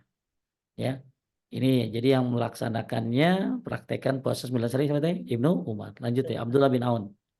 Abdullah bin Aun menceritakan bahwa Imam Muhammad bin Sirin dahulu puasa pada 9 hari pertama bulan Zulhijjah. Taib, ya. Kemudian Laits bin Sulaim mengatakan bahwa Imam Mujahid biasa berpuasa pada 9 hari pertama bulan Zulhijjah. Isa bin Ali bin Abdullah bin Abbas, cucu dari Ibnu Abbas, sahabat yang meriwayatkan hadis di atas, juga biasa berpuasa 9 hari pertama bulan Zulhijjah. Tuh, jadi eh, apa puasa tanggal 1 sampai 9 ini, kalau memang ada yang bilang riwayatnya dhaif, walaupun sebenarnya ada riwayat yang lain yang sahih, maka satu, puasa adalah amal soleh sendiri. Yang kedua, puasa ini punya nilai yang tinggi di sisi Allah Subhanahu wa taala amalnya, dan dia bagian dari amal soleh. Ternyata yang melaksanakan puasa ya bukan hanya Nabi SAW, tapi siapa tadi? Ibnu Umar. Umar. Kemudian Ibnu Sirin, kemudian ya Imam Mujahid, ya, kemudian juga Isa bin Abi Abdullah bin Abbas yang meriwayatkan hadis tentang keutamaan tanggal 1 sampai 10 Zulhijjah. Ini ya bahasannya. Jadi bagi yang pengen berpuasa silakan, karena puasa bagian daripada amal soleh. Ya, dan jangan, jadi kalau membaca hadis jangan baca satu gitu loh, baca riwayat-riwayat yang lain. Kalau mau dengerin ustadz jangan satu, baca yang dengerin ustadz-ustadz yang lain. Yang penting manhajnya jelas, akidahnya bagus, dua-duanya adalah orang yang ahli. Karena dengan banyak mendengar kita akan jadi banyak perbandingan. Kadang-kadang orang kita dengar satu langsung dipakai, jangan dulu, perbandingan dulu. Ya, perbandingan dulu dengan ustadz-ustadz yang lainnya yang sama-sama bagus dalam akidahnya, tauhidnya, sunnahnya, maka kita akan kaya dengan pemendaharaan ilmu. Taib, itu saja teh. Lanjut. Eh, ini mau ada yang resign Ustadz, boleh di ini? Yang ini dulu apa? Yang nanya dulu, coba yang dari tadi. Iya, yang resign. Bukan yang nanya, Oh, yang nanya yang ini, nanya. yang nanya di chatting. Oh, yang nanya di chat masih oke. Ya, Ntar. biar cepet. Mana tadi?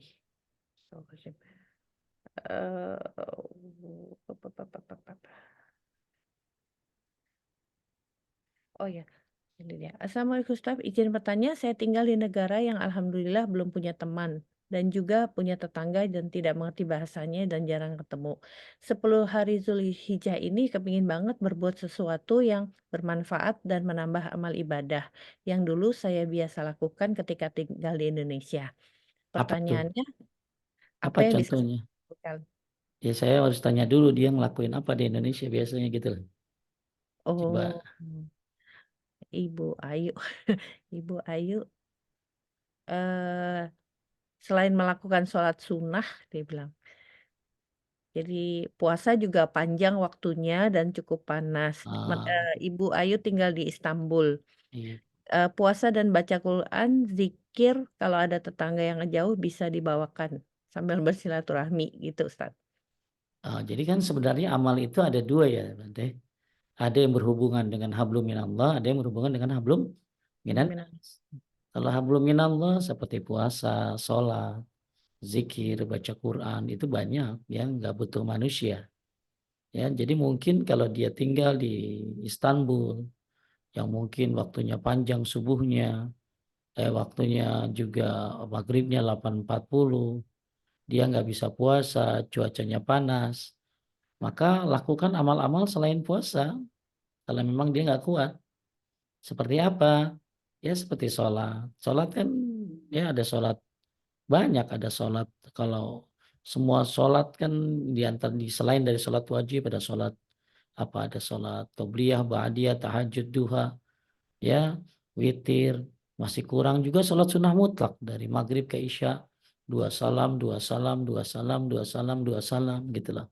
Kemudian apalagi ya dia bisa sedekah dengan cara jarak jauh, cuman modal kiris doang kan, ya Ya. dia bisa transfer kemana. Nah, ada lagi teh yang penting lagi nih, yang kita lupa kadang-kadang kita mikirin orang, tapi lupa sama yang dekat siapa orang tua, yang masih punya orang tua, ya ditanya apa kabarnya, perhatikan dia, kirim makanan buka puasa. Sekarang ngirim makanan kan nggak perlu pakai apa sih, nggak perlu pak, ya gampang banget, tinggal aplikasi doang sekarang mah.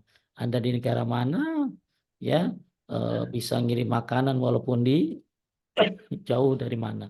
Karena sekarang kan sudah by aplikasi semuanya. Jadi amal-amal soleh ini terlalu banyak. Menuntut ilmu itu luar biasa kerennya. Ya luar biasa menuntut ilmu itu laisa amal ba'dal fardhu afdal min talabil ilmi. Tidak ada amal yang lebih utama ya dari yang fardu kecuali menuntut ilmu. Jadi kalau ibu tidak bisa melakukan amal-amal yang bersifat puasa, sedekah, kalau sedekah mah gampang lah menurut saya ya, banyak banget ladangnya. Ya, kalau ibu mau minta ke saya nanti saya kasih mana pesantren yang butuh untuk pembangunan ya dan lain-lain banyak banget. Jadi mungkin yang nggak bisa ibu lakukan yang bukan puasa atau dia nggak bisa berinteraksi dengan teman-teman yang baru di sana yang bahasanya juga susah, emang Turki mah bahasanya susah ya. Nah mungkin dia bisa lakukan amalan-amalan personal ya, amalan-amalan personal yang hablum minallah selain puasa ya, di antara tadi sholat, kan sholat Hmm. banyak ya, termasuk yang mungkin kalau udah semua dia kerjain sholat sunnah mutlak, dua salam, dua salam, dua salam. Yang nggak boleh kan habis subuh sama habis asar aja sholat sunnah mutlak itu. Ya Ya. habis maghrib misalnya, ya. Terus kemudian dia bisa telepon orang tua, dia bisa kasih makanan buat orang tua, atau dia cari info di mana kaum muslimin, orang-orang Indonesia yang ada di Turki, kan pasti setiap orang Indonesia dimanapun berada ada perkumpulannya, ya seperti di Hong Kong dan lain kan banyak itu. Ya itu saja nasihat dari saya, jangan pernah berhenti untuk beramal soleh walaupun dimanapun Anda berada, kecuali di alam kubur itu. Ya, Alam kubur udah nggak bisa, bisa itu. Ustaz. Ya. Ada lagi? Yang Resan boleh dikasih kesempatan, Ustaz? Enggak, ini dulu yang nanya dulu nanti Yang Resen. di chatbox habis, Habis baik di ya, chatbox Resen. habis, tapi di SMS saya masih ada. Tapi Baik, yang Resen yang silakan. Resan dulu deh. Ibu Khadijah, silahkan. Ya, Alhamdulillahirrabbilalamin kesempatannya Ustadz. Assalamualaikum warahmatullahi wabarakatuh. Assalamualaikum warahmatullahi wabarakatuh. Ustadz, sekarang ini kan marak kajian offline maupun online ya Ustadz ya. Dan kebanyakan yang ngaji itu para wanita daripada bapak-bapaknya.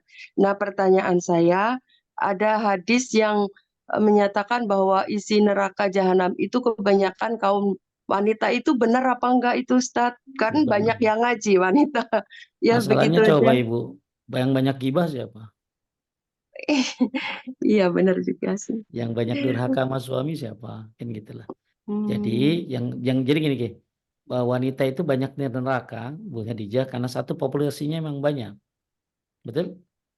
iya, Populasi wanita itu kan banyak. Bahkan di akhir iya, zaman satu orang laki-laki itu bisa berapa perempuan yang dihandle gitu loh. Ya, iya, itu yang pertama, bahwa populasi ini perempuan tuh banyak. Ya, banyak sekali populasi perempuan.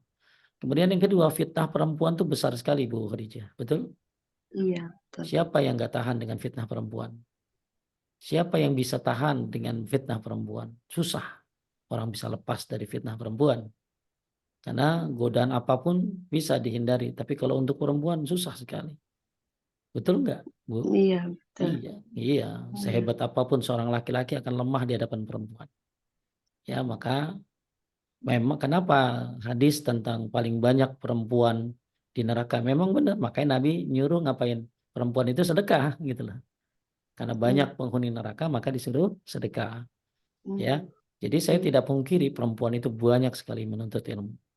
Tapi ya karena memang populasi perempuan banyak, ya bahkan nanti orang tuh masuk surga juga banyak perempuan, Bu, gitu loh.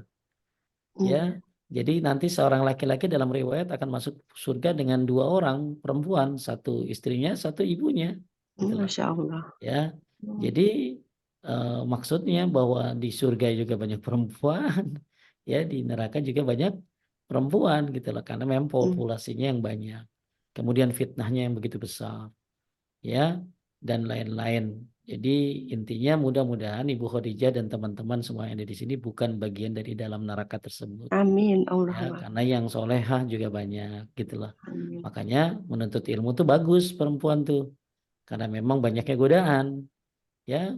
Karena daripada dia belanja kan, Bu, Iya. ya daripada dia akhirnya gosip di kantin, karena ibu-ibu tuh rentan banget gosip sehingga ini berantem, ya, bully-bulian dan lain sebagainya. Maka menuntut ilmu buat ibu-ibu tuh sangat bagus sekali. Maka saya pahami bahkan 95% murid saya itu ibu-ibu semuanya. Kalau Masya kajian Allah. ada sampai seminggu tuh saya bisa ketemu sama ibu-ibu itu aja orangnya lima hari tuh. Ibu ini ya ada di mana-mana, Masya Allah.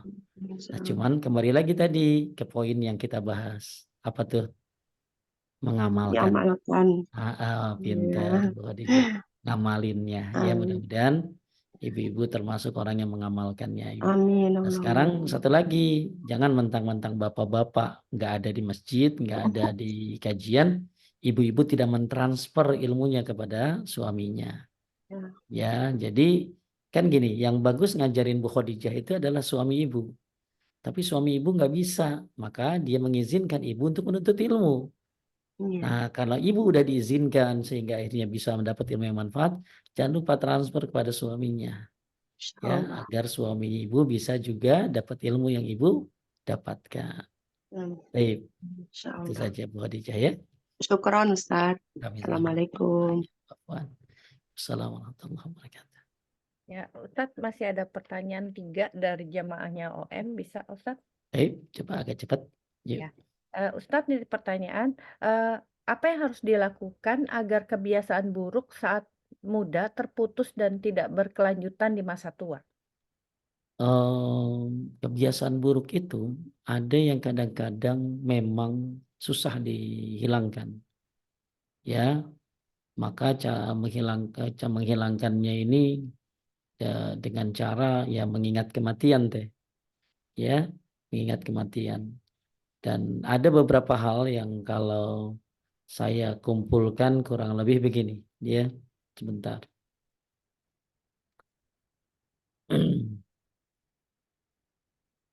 Satu nih ya, satu nih biar tidak berkelanjutan dosa-dosa di masa lalu yang dibawa ke masa sekarang. Rajin berada dalam majelis ilmu. Ini yang penting teh. Ya. 2, rajin berzikir. 3, rajin berdoa. Rajin berdoa, berdoa minta ya Allah jauhkan aku dengan dosa-dosaku. Kemudian sholat malam. Kemudian ziarah kubur. Kemudian merenungi kematian.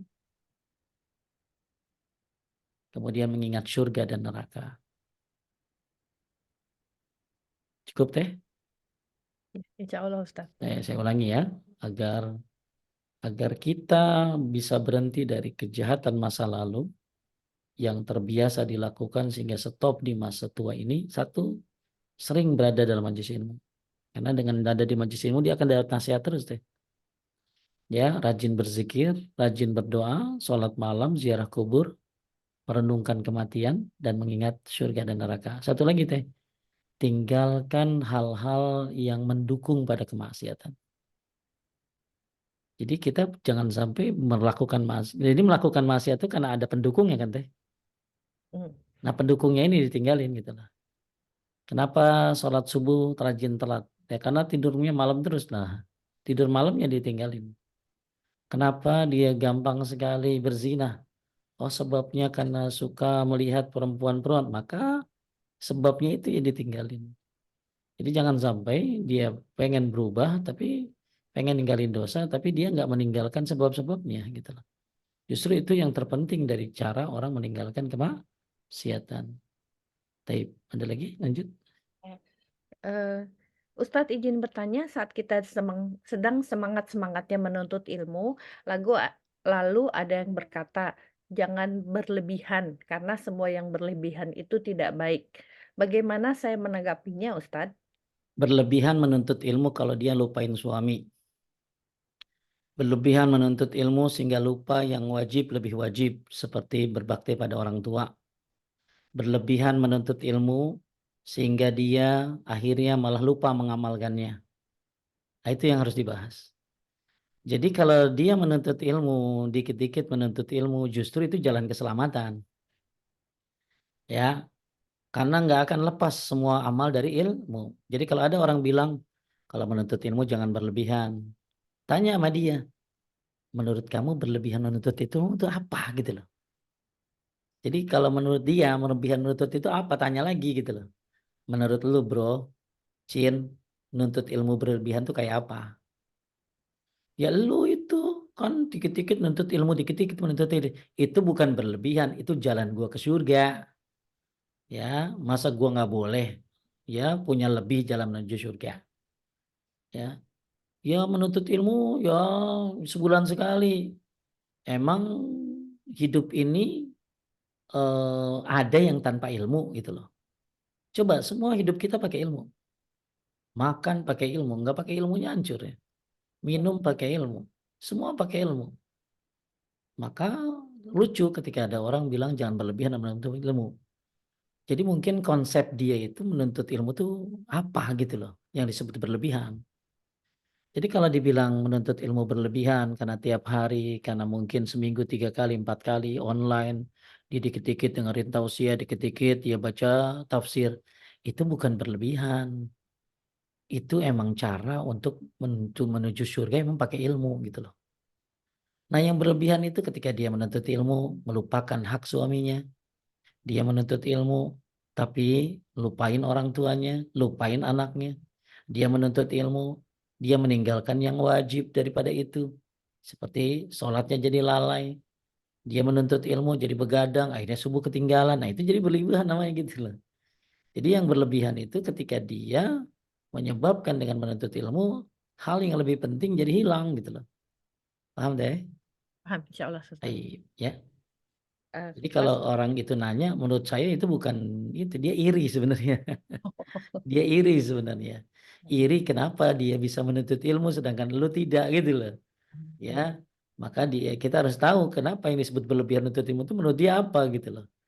Ya suami gua oke, semuanya saya memasak semua udah, anak-anak beres, cucian juga beres. Terus ngapain lagi gua ngikutin lu gitu ke mall terus? Ya, ngikutin situ gosip terus. Ya, justru saya dengan mengikuti ilmu itu, saya akan mengisi hari saya dengan dengan ilmu karena hati ini kalau kosong akan muncul kesesatan dan kebatilan. Maka harus diisi dengan ilmu setiap hari. Lanjut. ya. Last question, Ustadz. Satu, halalkah jual beli kucing? Yang kedua, bagaimana solusi menggadoh kambing yang diperbolehkan sesuai dengan syariat Islam? Apa sih Eh, menggoda? Menggadoh kambing itu menitipkan kambing pada orang lain, dirawat orang lain, kalau beranak nanti hasilnya dibagi dua gitu. Anaknya satu buat kamu yang ngerawat, satu buat yang punya. Ngerti saya itu ya gimana? Eh, Saya menggaduh, kirain saya kambing tuh digaduh, itu apa dagingnya gitu ya. oh bukan. Taib, satu dulu ya. Hukum jual beli kucing dulu. Sebagian ulama memang mengharamkan ini, mengharamkan jual beli kucing. Ini pendapat Zohiriyah dan satu riwayat dari Imam Ahmad. Bahkan Ibnu Munzir menyebutkan ya ini riwayatnya dari Abu Hurairah radhiyallahu an. Nah, di antara hadis yang dipakai oleh siapa? Oleh orang yang ngapain teh? Yang apa tadi teh? Yang lagi kita bahas tuh. Jual beli kucing. Yang jual beli kucing, ya, di antara hadis yang dipakai oleh orang yang melarang jual beli kucing, ya, hadisnya dari Abu Zubair bahwa beliau pernah bertanya kepada Jabir tentang uang hasil penjualan anjing dan sinur, ya. Lalu Jabir mengatakan, ya, Nabi melarang keras hal itu. Kemudian sinur itu kucing nih teh maksudnya. Sinur itu kucing. Jadi Rasulullah SAW an thamanil kalab was sinur. Apa sinur? Sinur itu adalah, jadi Rasulullah itu melarang makan uang hasil penjualan anjing dan sinur. Sinur itu apa tadi? Kucing. Sinur itu kucing. Ini hadis disahihkan oleh Syalbani. Jadi ada dua hadis ya teh. Yang pertama hadis dari siapa tadi? Dari Abu Zubair, ya, beliau bertanya kepada Jabir dan Jabir mengatakan Nabi SAW melarang keras jual beli kucing dan sinur. Kemudian Jabir bin Abdullah radhiyallahu anhu mengatakan Rasulullah SAW melarang makan uang hasil penjualan beli anjing dan sinur. Sinur ini adalah kucing. Ini disahihkan oleh Syekh Albani. Ya, dari menurut Imam Syaukani ini jadi dalil haramnya menjual kucing. Ini pendapat Abu Hurairah, Mujahid, Jabir bin Zaid dan lain sebagainya. Ya. Kemudian ada lagi ulama yang membolehkan jual beli kucing beralasan hadis di atas ini dhaif. Namun menilai hadis di atas dhaif, ya, ini tidak diterima. Jadi ada yang bilang hadis tadi itu dhaif, tapi ya sebenarnya hadis itu dinilai dhaif itu tidak bisa diterima. Kenapa? Kata Imam Nawawi, ya, ya, kata Imam Nawawi, apa yang dinyatakan oleh Al-Khattabi dan Ibnul Munzir bahwa hadis di atas itu dhaif adalah kesalahan. Karena hadis itu adalah sahih Muslim dengan sanad yang sahih. Ya, jadi kata siapa tadi? Imam Nawawi. Jadi kalau ada yang bilang hadis jual beli kucing itu adalah hadis lemah, itu adalah kesalahan kata Imam Nawawi. Kenapa? Karena hadis ini ada di sahih Muslim. Kan sahih Muslim wah bagus atau teh? Iya. Ya, yang sanadnya sahih, ya. Kemudian ada juga yang mengatakan bahwa larangan dalam hadis itu sifatnya makruh, ya, khususnya untuk atau khusus untuk kucing liar. Ini juga dibantah oleh Imam Asy-Syaukani. Ya, jadi panjang lebar sih ya, panjang lebar. Tapi memang ada hadisnya tentang larangan jual beli kucing. Jadi menurut Ibnu Qayyim Al-Jauziyah bahwa jual beli kucing hukumnya haram. Ya, itu dari dalil-dalil dan pendapat para ulama. Makanya saya juga suka kucing teh. Ya, malah kucing saya kucing Bengal lagi, yang kayak kucing hutan gitu loh. Ya, tapi saya nggak beli. Saya nggak beli, dikasih. Ya dikasih. Karena ada jamaah sampai punya 70 kucing. 70 teh. Ya, ya, ada yang sampai kucingnya itu yang dari Afrika yang kupingnya begitu tuh yang sangat takut dah kita mah kayak kayak macan itu mah ya. Wah, itu luar biasa sampai kucing ada toiletnya. Teteh belum tahu kan kucing ada toiletnya. Ya, jadi toilet Tahu. khusus kucing ya. Jadi kalau masuk ke situ nanti ada flashnya teh ya. Ada flashnya. Jadi flashnya tuh ya jadi kayak hawa gitu lah, beda sama flash kita gitu ya.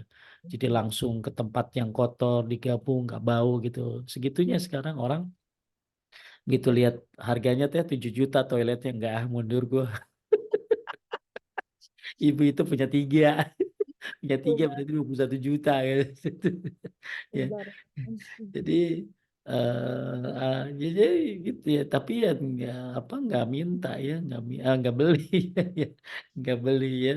Tinggal dikasih aja, alhamdulillah ya. Taib ya. Yang Udah ya, kalau yang yang nggak ada itu saya gimana? nggak tahu itu ya, nggak tahu ya. Saya mungkin bisa ditanyain sama yang ahli, sama yang ngerti ya. Ya. Dan udah mau duhur ya. Iya benar Ustaz, makanya. Jadi saya mohon maaf, saya nggak tahu tentang masalah gaduh. Yang Hmm, saya tahu ada di daerah puncak namanya gadok, gitu ya. iya, Saya nggak tahu bagaimana sistem gaduh itu. Mungkin bisa ditanya kepada ahli yang ngerti seperti Ustadz Aminur Bais, bisa ditanya baik oleh Ustaz. kepada ustadz-ustadz yang lebih berkompeten tentang masalah itu. Ya. Barakallahu fikum, terima kasih Teh. Mudah-mudahan bisa menghidupkan Dzulhijjah semuanya dengan baik. Ini kesempatan untuk menutupi masa lalu dengan amal soleh. Semangat, nggak penting masa lalu, yang penting sekarang. Ya, masa depan belum tentu ketemu, maka sekarang pergunakan sebaik-baiknya. Semangat, barakallahu fikum. Subhanakallahumma bihamdika asyhadu an la ilaha illa anta astaghfiruka wa atubu ilaik. Assalamualaikum warahmatullahi wabarakatuh.